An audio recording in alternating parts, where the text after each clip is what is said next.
Right, the picture is bigger than the image placeholder, the original, right? So there's a couple of fixes to this that we can do.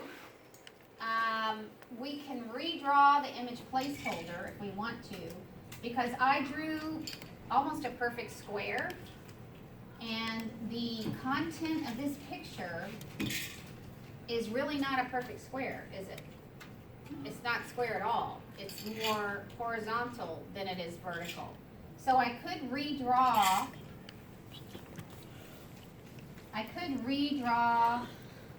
the image placeholder to be more horizontal than it is vertical. And you can see when I drag and drop that picture again. Oh, that's too big. Well, okay, so this is a good teachable moment. So that picture is just a little bit undersized, I guess I would say. So the program prevents you, which is a good thing, prevents you from dragging and dropping pictures into an image placeholder where they're going to look pixelated. So what this is telling me is that it's unable to scale image to 227%. Images scaled beyond 200% of optimal print size result in poor print quality. So this is just a little bit too big. So I'm going to size it down a little bit and see if that helps. And it does. Okay, so now you can see, let me zoom in. Now you can see, because I made this more horizontal, now I get her entire arm. But I also get half of this person over here that I do not want. Because that person, you don't even know who that is, right? So what you can do, while you have this picture selected, you can click on your arrow tool and double click on the picture, and that shows me the black line, that black box, shows me the actual original size. So I don't have really any room on the sides to move this picture around.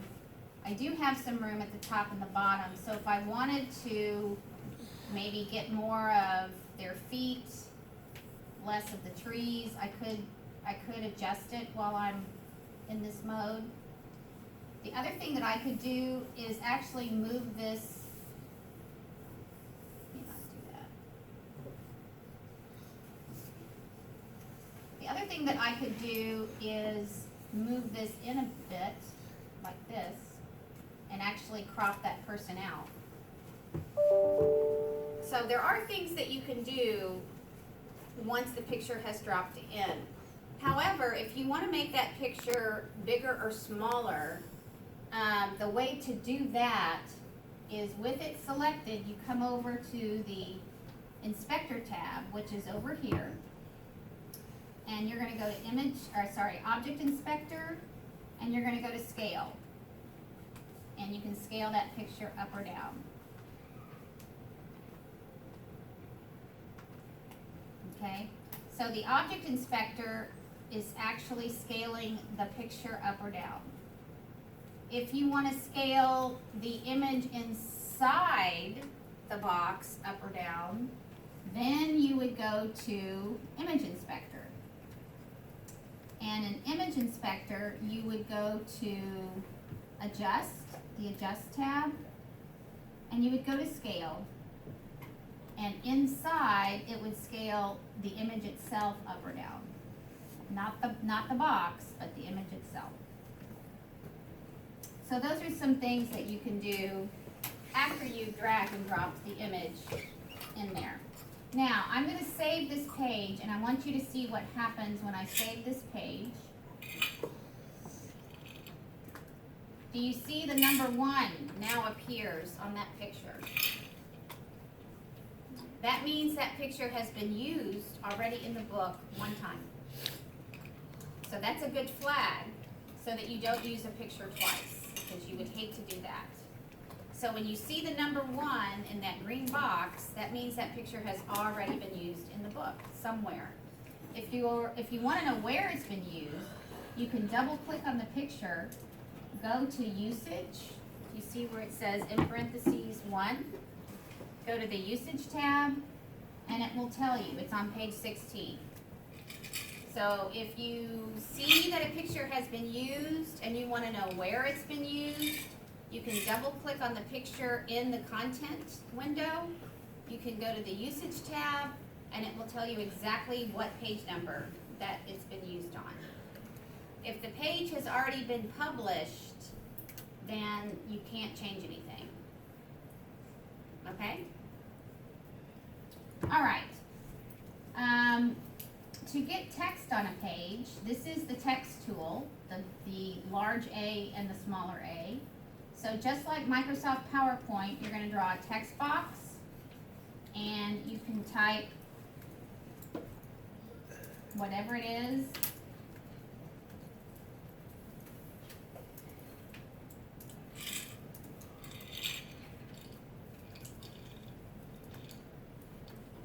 Whatever it is you want to put in there.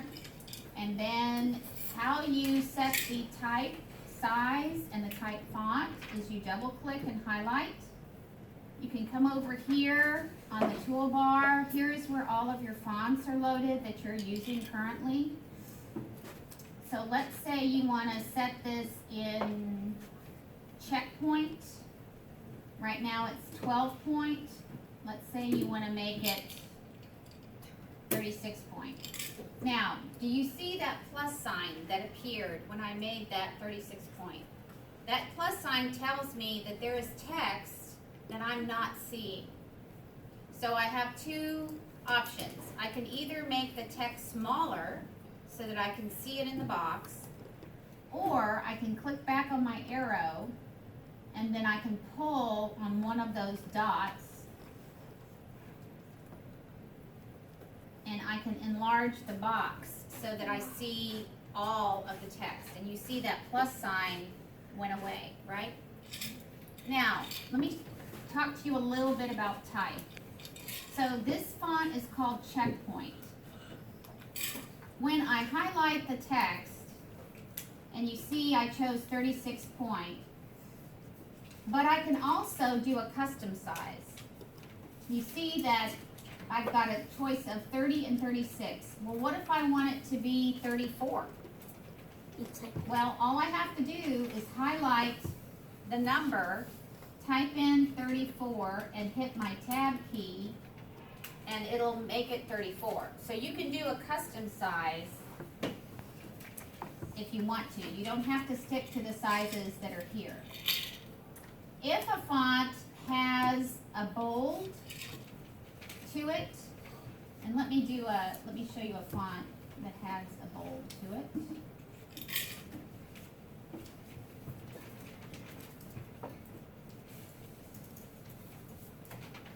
Okay, so a font that has bold is actually Times, but let me go to, yeah. Okay, so Valencia font has a bold face to it because the B on the toolbar is black. However, Checkpoint, the B on the toolbar is gray because Checkpoint does not have a bold, okay? Checkpoint also does not have an italic because the I on the toolbar is gray. However, Valencia does. And Valencia also has a bold. So you can do bold italic, you can do just bold, nothing, bold, bold italic, or just italic. Both fonts have underline. And if you want to take it off, you just click on it again. Now this next font effect is one of my favorites. You see that it's the large A and the little a, but they are outlined. That's called the outline effect, and it works best with a fat font like Checkpoint. So what I'm going to do is I'm going to take Checkpoint and I'm going to use the outline effect. So that turns it into an outline font.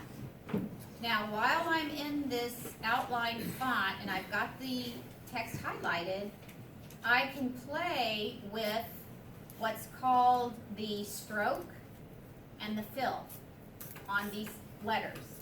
The stroke is the outline, which happens to be black right now.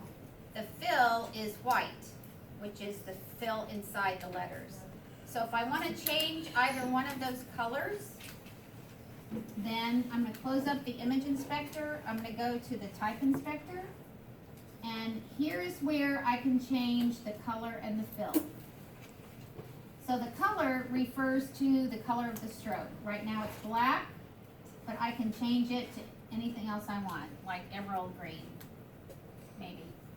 And then if I want to change the fill from something other than white, then I can change the fill to something else. Isn't that cool? I love that. Yes, question? Didn't you give our teachers like the colors would look like on paper? I did. They're somewhere. Yes, I did. I certainly did. Yeah, and that's a good point, is that you cannot go by what the colors look like on your computer screen, because your computer screens are not color calibrated to a printing press. So if you want to know what the colors are really going to look like in your book, then you will refer to the color chart. That it's a big, ginormous piece of poster, and probably you're going to want to have that out. So now while we're in this, while we have this text highlighted, and we're in Type Inspector, and you can see in Type Inspector we have other things that we can do to the text that are not on our normal toolbar here. And let me show you some things that are on the toolbar in the Type Inspector and things that are not on the toolbar that are in the Type Inspector. And let me check my time. How much more time do I have? All right, so in the Type Inspector and also on your toolbar are what is called alignment tools. So right now, your text is aligned to the left, on the left margin, right? Also, you can center it. You can also flush it right, align it right, or you can justify it, which means that it takes your text and it lines it up as best it can on both the left and the right. Now, you can see it when you do that, depending on the size of font that you're using, it can create some unusual spacing, as it did like this. If you want to justify type, it's best if you use it on a very small point size, like 10 point or something like that. I'm not a big fan of justifying type, but that's totally up to you all. Now, those alignment tools are on the toolbar, and they are also in Type Inspector. The other tools that are in both places are the text placement tool. This arrow going up places the text, and it's probably demonstrated best here, places the text at the top of the text box. This is in the middle of the text box, and that's at the bottom of the text box. Those alignment tools are also in Type Inspector, same place. But the things that are not on your toolbar that are in Type Inspector are playing with the character spacing and the leading. And those might be foreign terms to you all. Those are used a lot in professional graphic design. So in your Type Inspector, you have your point size box, which is right here, and we're at 34 point. But you also have a box where it says leading, but it's actually, in graphic design, it's actually pronounced leading. And that refers to the spacing between the lines of type. So the default for 34 point type is 41 point leading. Well, maybe you don't want the lines that far apart. So you can play with the leading. So let's try to take the leading, instead of 41, let's make it 30. And hit my tab key, and that brings the lines of type closer together. So that's playing with the leading.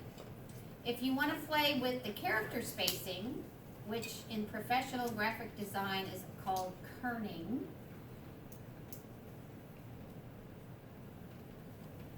you can highlight perhaps one word, and then you can come over to your type inspector, and right now the character spacing is 0, but if we want to make the letters further apart, then I can click the up arrow and do something like that. That is called playing with the character spacing or the kerning, and that is the spacing between the letters. Okay. If I want to add a drop shadow to my type, I click on the box. Let me close up the type inspector. I go to the object inspector, and I go to the shadow tab, and I turn it on. And that adds a drop shadow to the type. Now, that's pretty ugly, in my opinion. It makes it kind of unreadable. So, you can play with that. While you're in the shadow object inspector, you can play with the color.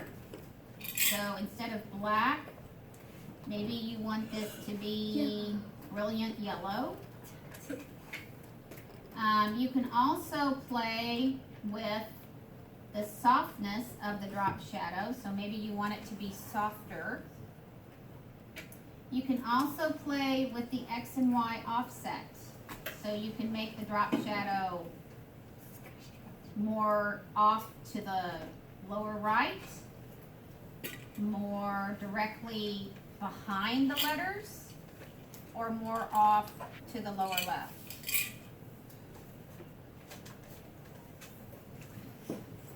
Okay, so that's some of the things that you can do with type. These are your drawing tools: the square, the circle or ellipse tool, the polygon tool, the freeform tool. So those draw shapes that you can drop in pictures, you can drop in backgrounds, you can drop color, make them color.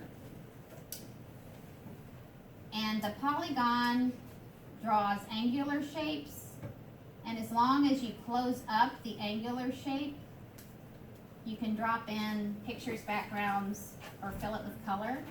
The freeform tool, which is the pencil tool, does exactly that. It allows you to draw freeform shapes. I kind of like to draw Christmas trees with it from Dr. Seuss, kind of. And again, as long as you close it up, you can drop in pictures, backgrounds, color. So if I were to drop this picture in the tree, scale to fit. Whoa. Okay, the scissors cut, the double pieces of paper copy, the single piece of paper is paste. This is undo and redo, the swooshy arrows. The sticky note allows you to leave, or someone to leave notes to you on your page. So it tells you 922802 is me, that's my username. It gives you a date and time stamp, and then you can type whatever you want to type. This layout is absolutely beautiful, or whatever, okay?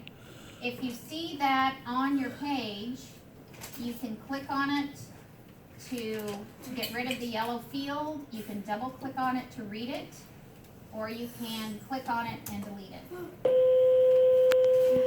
All right.